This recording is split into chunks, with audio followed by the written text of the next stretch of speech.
I was getting everything that I wanted, Mm. but it didn't make me happy. It didn't feel like I was accomplishing anything. My friend, Brother Bernard Daos, was still pretty young when he achieved what most people only dream of: a successful career, his own place in New York, and financial security. But something was missing: the answer to a question he had been asking for most of his life.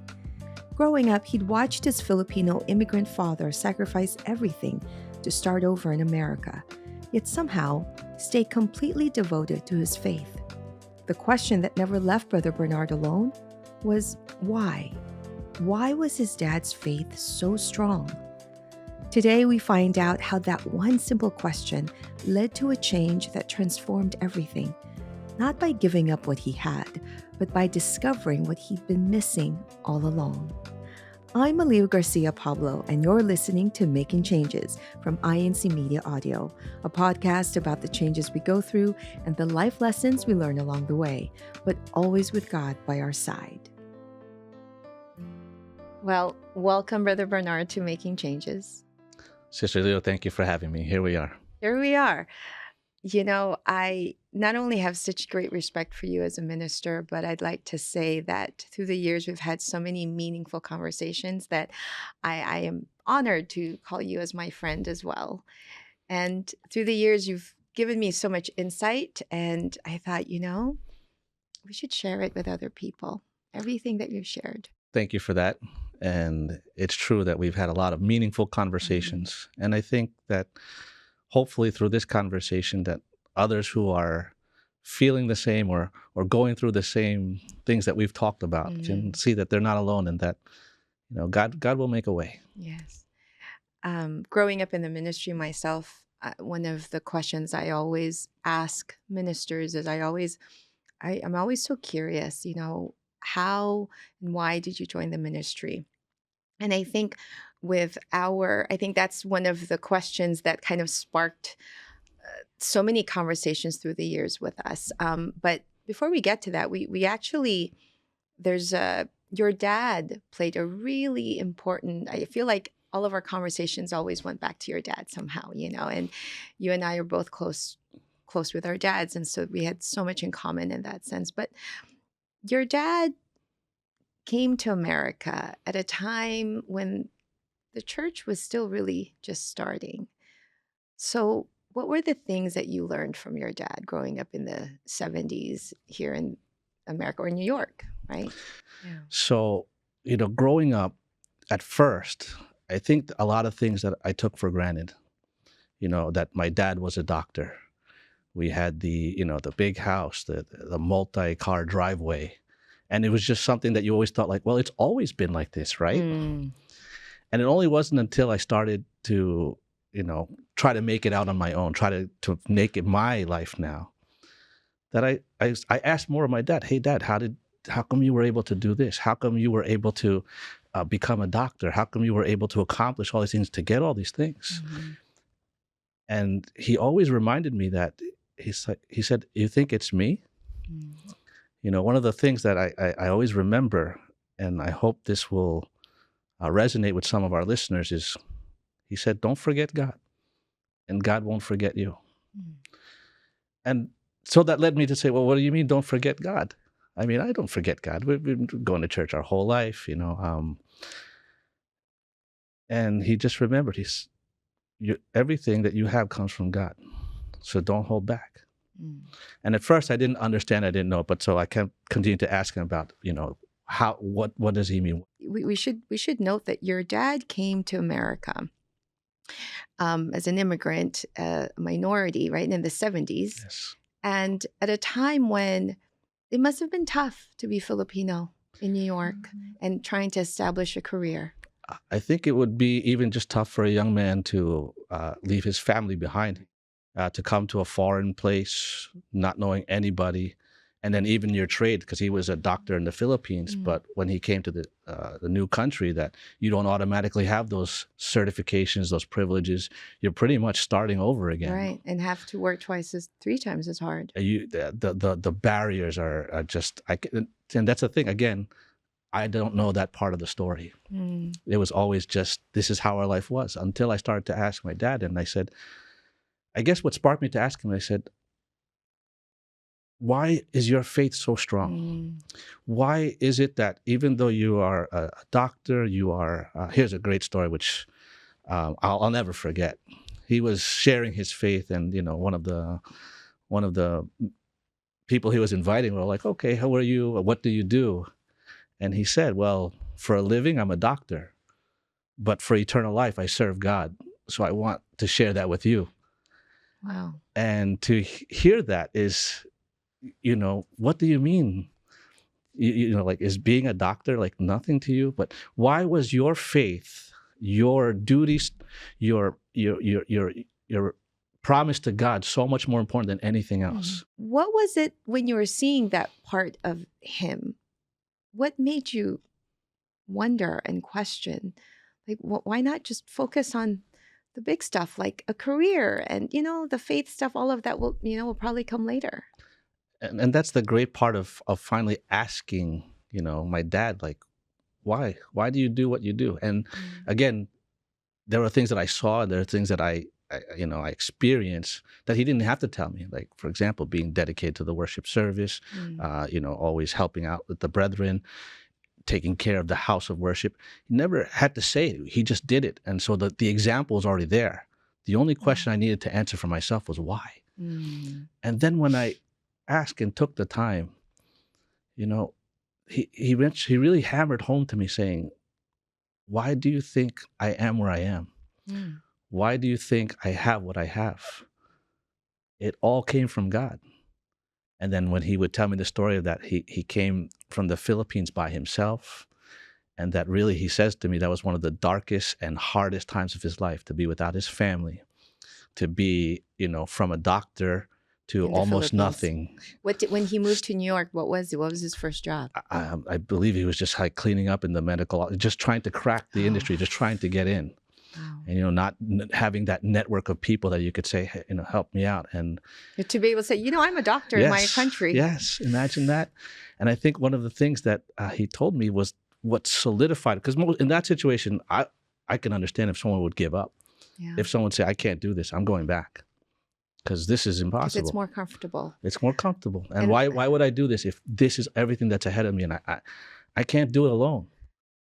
That's when my dad made that firm decision, and he went to the local congregation in New York, which was just starting out.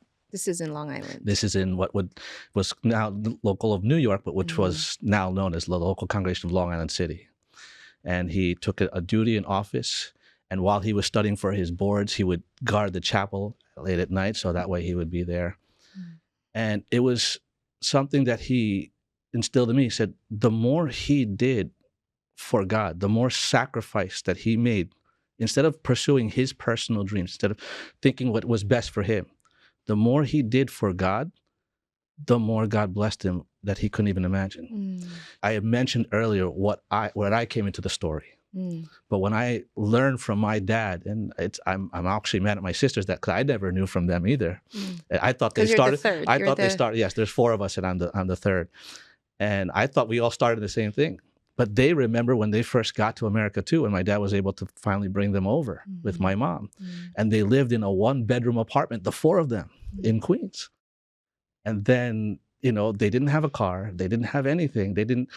And, even my mom now, she's starting out. And all of the different difficulties and all of those challenges that they went through. And that's one thing my dad never wanted me to misread or misunderstand. That he did that because he's good. He did that because he's smart. He did that because, if anything, he wanted me to know, he said he wanted me to know this happened because I tried to stay close to God. And as my son, all I can ask from you is to do the same. Did your dad say, Bernard, I want you to be a minister? Well, or how did that come about? The calling part. Here's the story, if I may. My dad actually is the son of a minister, and he wanted to be a minister, but he didn't realize it until he was already married. He has already children. He had already finished doctor, because that was what he thought he needed to do to get ahead, to get a better life for his family. So when he came to America, he actually, after becoming a deacon and becoming more active in the church, he signed up to be what's called a volunteer preacher. And so he was studying in the ministry. But then, of course, the church continued to progress. And once the church had its own uh, school for ministers or a college of evangelical ministry, that those who wanted to join the ministry or continue the ministry would have to go and get the formal training and study. Mm. So what Did you feel pressured though that you're living out your dad's dream? I at first I felt pressured because the story is that when he couldn't continue as a volunteer preacher, that's when they prayed for a son. And that's why 2 or 3 years later, when I was born, that was always what I heard, that, oh, you were offered to be a minister. Oh, you're going to be the minister. And growing up, it was pressure. It was something that, well, what if I don't know if I want to be a minister? Right. And so it was kind of always on the back burner. It was always kind of there. But the one thing I'm thankful for is my dad understood that pressure. Mm. And though he would encourage, he would, give me those slight hints, well, if you join the ministry. But he never forced. He never said, you have to, I will, he's like, whatever your path takes you, just, I ask you, stay close to God. Wherever you go, that's all I'm asking of you. But where were you in your life before joining the ministry? What were you up to? Well, and you see, that's why now that I knew that I was, or the story goes that I came to be because they wanted to offer a son to the ministry. Right. Which, good thing I wasn't born a girl. And, knowing that, I kind of tried to do as much as I could to delay that. That time, I was really trying to find out who I was. And again, as you mentioned, it's hard because being the first generation born in America, you've got that culture of the world around you, saying, "Hey, this is what you're supposed to be. This is what you're supposed to be like." Not only that, you grew up as a son of a doctor, so some may call it a privileged life, right? It's comfortable. New York, you're a young man. Why would anyone want to give that up? And that's the beauty about the path that now that I realized that God was taking me, because I needed to see and know for myself that if I just rely on myself, if I just do what I want, this is only how far I can go. I'll give you an example, Sister Liu. I was very interested in accounting, in tax, in the business world. But for reasons one or another, I never got to finish my undergraduate degree. And even with that, I was still able to, get certain positions that if I worked hard, I really, gave it all I got, and I was able to progress to the point where I had a very, for my age, a very comfortable position in private equity. I was able to purchase my own home, even though I'm not married yet, I don't have a family yet. You're living the American dream as a single guy in New York. You know what's the amazing part? I was getting everything that I wanted, but it didn't make me happy. It didn't feel like I was accomplishing anything. Tell me more. Maybe especially in the days of social media, you could flex now, you could post, you could say everyone. But I want to go back to that, Brother Bernard. You said it didn't make you happy. Like, what does that feel like? I mean, because from the outside, live in New York, you're a bachelor, you've got your own place, you got a great job. What does that look like and feel like that you just weren't happy? I guess for everyone to understand, let me rephrase. Of course you were happy. Of course you had that, like that joy, but I didn't feel at peace. Because, when that's your mindset, when that's your goal, nothing is enough. There's always something that pays you more. There's always something that's newer, that's nicer, that I don't have that and I need to have that. So there was that constant struggle to say, I'm not enough. Yeah. I'm not there yet. And what you have is never enough. Yes. So it didn't matter what what God had given you, and that's why it's hard when you are looking around at what you don't have, you don't see what God has already given you. And that's what happened during that time. So even though I was at that point, there was you know, there was a financial crisis in 2008. 2008. The market tanked. People were losing jobs left and right. Did you lose yours? I didn't lose my job. I was actually even being considered to be promoted. And I remember my boss saying, he said to me, you know, you keep doing what you're doing, in 5 years, you're going to be sitting in my seat. But I'm glad he said that, because when I visualized it, I said, 5 years from now, who am I going to be? What am I going to be doing? And I saw his life, very comfortable, very wealthy, but the stress, the no time for his family, I could see he wasn't happy. So I said to myself, well, I don't know if I want to be like you. You don't want to be that guy. And it was at that same time where, just like what happened to my dad, where at those dark moments, at crossroads where you don't know where to go, what to do, there's that rock of your faith that was always there. Just the same, again, my dad came from the Philippines. Now he's in New York. He doesn't know anybody knows it, you know, but there's the church. He knows that, oh, that's the congregation. That's the house of worship. I'm going to go there. And almost in that same path or that same feeling was that when all of this was going on, you know, that call to the ministry, or that just interest in the ministry, that's when it hit me. And so, you know, spring of 2009, I had already applied to the ministry. My boss even made an effort. He said, just stay until we find your replacement. We'll pay you this and do that. But then it would just, you know, keep me from my path. And I remember what my dad said: whatever you do, just stay close to God. I didn't know what that path would take, and I grew up always wondering, what if? I know I would never be able to. Living in regret. Oh, that piece would just always escape me. And so, you know, to take that leap of faith, I'm telling you, those sacrifices, those things that people say you give up, call them whatever you want, I wouldn't give any of them back to you. You see, when you look at the picture at 2009, where it started, you could say you gave up that, you gave up this, you gave up that. But now, if you look at the rest of the picture, if you look at God's whole work, the plans laid out, I couldn't even compare what God was waiting to give to me. So 16 years later now. 16 years later, or however many, whatever people will say, oh, you gave up. I say this: I didn't give up anything. The ministry has given me everything I've got. And again, it starts with that instruction from my dad that said, whatever you do, just stay close to God. There was a conversation we had, and you said to me that one of the reasons why you also joined the ministry was you really wanted to understand, how did your parents have such deep faith? Like where you wanted a better understanding of the doctrines, and how did they become so spiritually rooted? Well, I think growing up, and all of us can relate to this.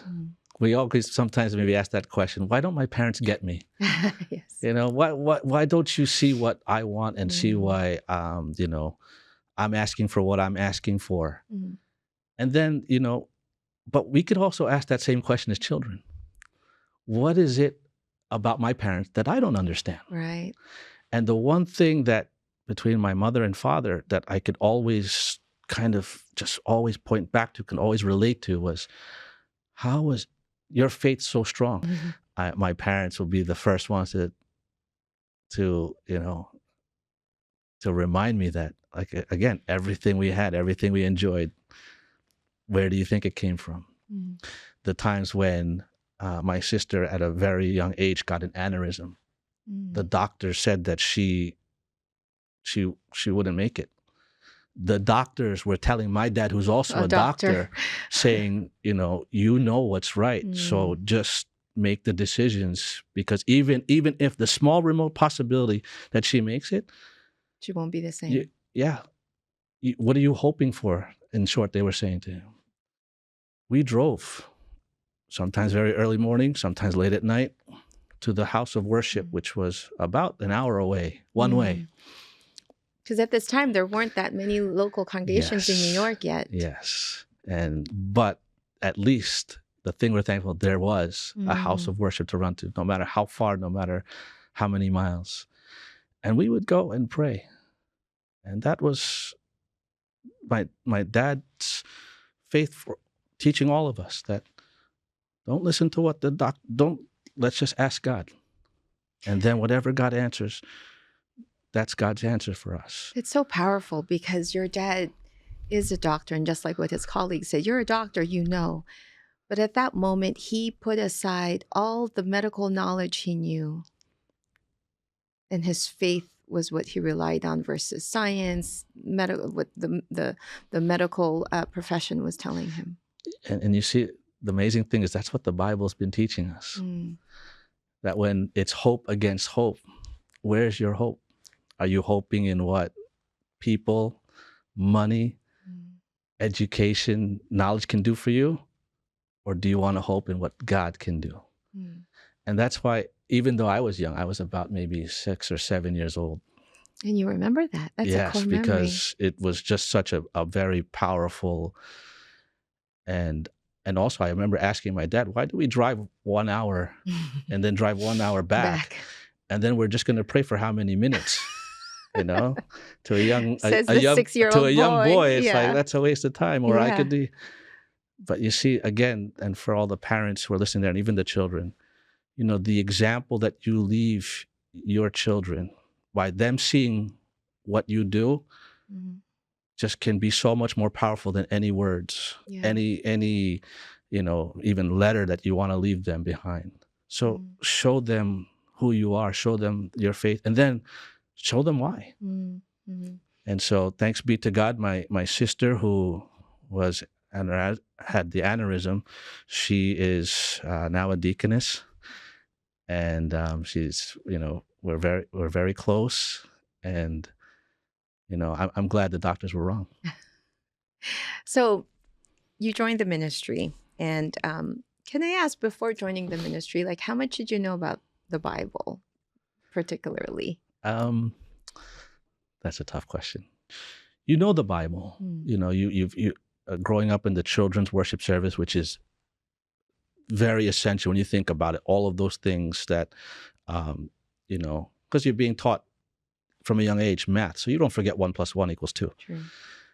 But that's why it's so important for you to also have that spiritual training, because you won't forget that there's only one true God. There's no Trinity, even though the whole world around you, that's what they believe. What You're like, saying. but I've been taught this is what the Bible says. So maybe I couldn't point to chapter and verse, but thankfully through the children's worship service, that foundation, that basis was there. So when you started studying, though, do you remember one of the first, you know, maybe Bible history classes you learned, or, you know, a specific time you really, I get it now.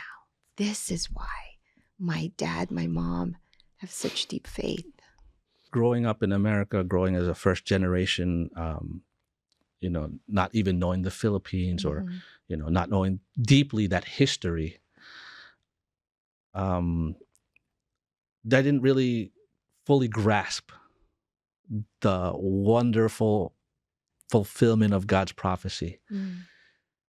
And then that's why when I joined the ministry, and you know, what was great was my dad would come, and then he would kind of show me and bring me to places and he could personally relate, and said, I remember when the messenger, Brother Felix Manalo, used to stand here and greet the brethren as they left. Wow. It made it now like it's real. It's real. Yeah, it's so real. And it's just that even though the world is so big and we're so far away, never think that the church administration is not trying to be close to you, trying to remind us that we are headed to a place that only God can give us. And then that's why when those things happened, it didn't become textbooks. It didn't become, okay, let me pass this exams. It became now that, again, I came in at a later chapter. I want to know now how this story begins. You're going backwards, actually, right? You have to. Yeah. Well, would you say that going to the Philippines and joining the ministry was the biggest change you've made in your life up to that point? I would say that it is the change that I am so grateful and thankful to God for, Mm. because I couldn't even imagine what my life would be if God didn't give that mercy to me. I couldn't imagine where I would be, what my life would be like. Because, in the ministry, there are tough days, there are difficult days, but there's never a day that I don't thank God for. Mm. There's never a day that I say, I can't do this. I don't want to. And that's one thing we try to share with the brethren, because we know they're going through days that, you get sad, you get hurt, you get even depressed even. But as long as you have God in your life, let that go. Each day is worth it. Just let the day finish out. God has blessings for you. And that's why I really can't even imagine. And so when you say it's the biggest change, I kind of want to think of it. It's the only change that I could think of. So With any change, it starts with discomfort at first, right? yes. Because it's new, it's different. But when you made that change to go to the Philippines and study in the ministry, do you remember at what point during this new chapter in your life that you said this was the right decision? I can't narrow it down to one point where I said, Mm. okay, this is it. Mhm. But there was one time when I remember, saying to my mother, because again, I was back in the U.S. to visit, and it was a break. And then, she and I were shopping for, she's like, what do you need? What don't you have there that we can get here? So that way, when you go back. And I said, yeah, I think I need this for when I go home. And she said, what do you mean go home? You are home. You are home in New York. And I said, no, Mom, when I go to my home. Oh, And I know that hurt her, but I think that deepened what we understood about each other, was that, as parents, we can build this life for our children and this and that. But when they find their home, mm. that's their peace, and that's why I go back to what my dad said: wherever you go, if it's not your home, just stay close to God. Mm. And so I think, there were many moments where I knew that, I don't want to say I knew that this was the right decision, but like every day you felt it. And every day that feeling got stronger. While you were studying, you got a phone call one day and you found out that your dad had a heart attack. And your initial reaction was, I got to get home. I got to get home, be with my dad. What was your dad's reaction? What did he tell you? Most of us in that situation would react like Brother Bernard, right? But his dad's answer isn't what he expected. To listen to the rest of the episode, scan the QR code and find out how this family emergency became a life-changing moment for Brother Bernard and for all of us.